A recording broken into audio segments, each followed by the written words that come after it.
আসসালামু আলাইকুম এভরিওয়ান, আপনারা কে কেমন আছেন? আশা করি সবাই ভালো আছেন। আলহামদুলিল্লাহ আমিও ভালো আছি। আজকে আমি মিষ্টি কুমড়া দিয়ে গরুর গোশত দিয়ে রান্না করব। আমি চুলায় সসপ্যান বসিয়ে দিয়ে গরম মশলা দিয়ে দিলাম। গরম মশলাটা ভাজা হয়ে গেছে, এখন আমি পেঁয়াজ দিয়ে দিলাম। পেঁয়াজটা আমি একটু নরম করে নেব। আমার পেঁয়াজটা নরম হয়ে গেছে, আমি এখন 1 টেবিল চামচ আদা রসুন বাটা দিয়ে দিলাম। আদা রসুন বাটা দিয়েও আমি ভালো করে ভেজে নিলাম।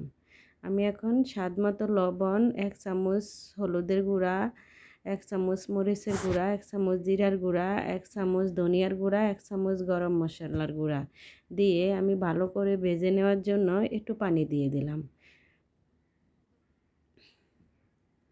এখন আমি মশলাটা ভালো করে কষিয়ে নেব।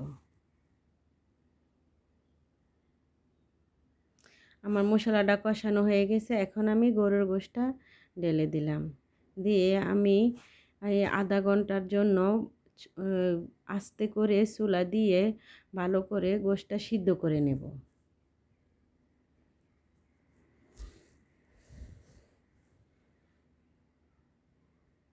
গরুর গোশত দিয়ে মিষ্টি কুমড়া দিয়ে রান্না করলে অনেক মজা হয়। অনেক সময় বাচ্চারা গরুর গোশত খেতে চায়, সবজি খেতে চায় না, মিষ্টি কুমড়া খেতে চায় না।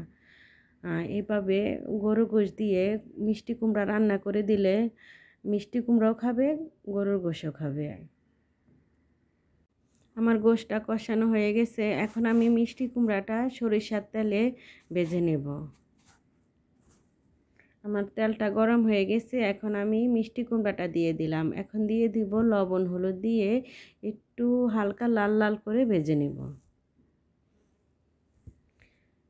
মিষ্টি কুমড়াটা আমি বড় বড় পিস করে নিয়েছি, যাতে গোশের সাথে মিষ্টি কুমড়াটা গলে না যায়, একটু আস্তে আস্তে থাকে।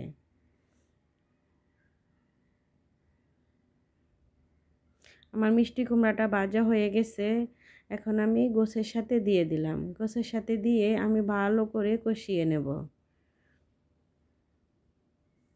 এখন আমি দিয়ে দিলাম পেঁয়াজ বেরেস্তা।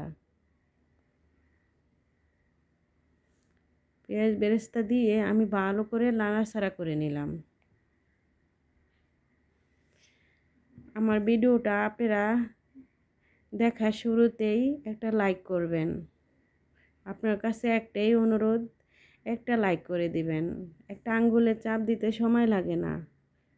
আর কমেন্ট করবেন আমার ভিডিওটা কেমন হয়েছে, আমার রান্নাটা কেমন হয়েছে।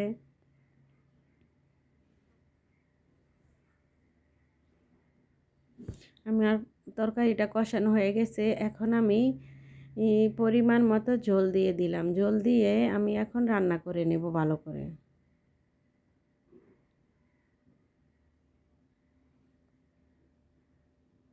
আমার তরকারিটা বলক আইসা পড়ছে, এখন আমি 4-5টা কাঁচামরিচ ফালি করে দিয়ে দিলাম। কাঁচামরিচটা দিলে এভাবে কাঁচামরিচের ঘ্রাণটা অটল থাকে, টেস্টটাও ভালো হয়।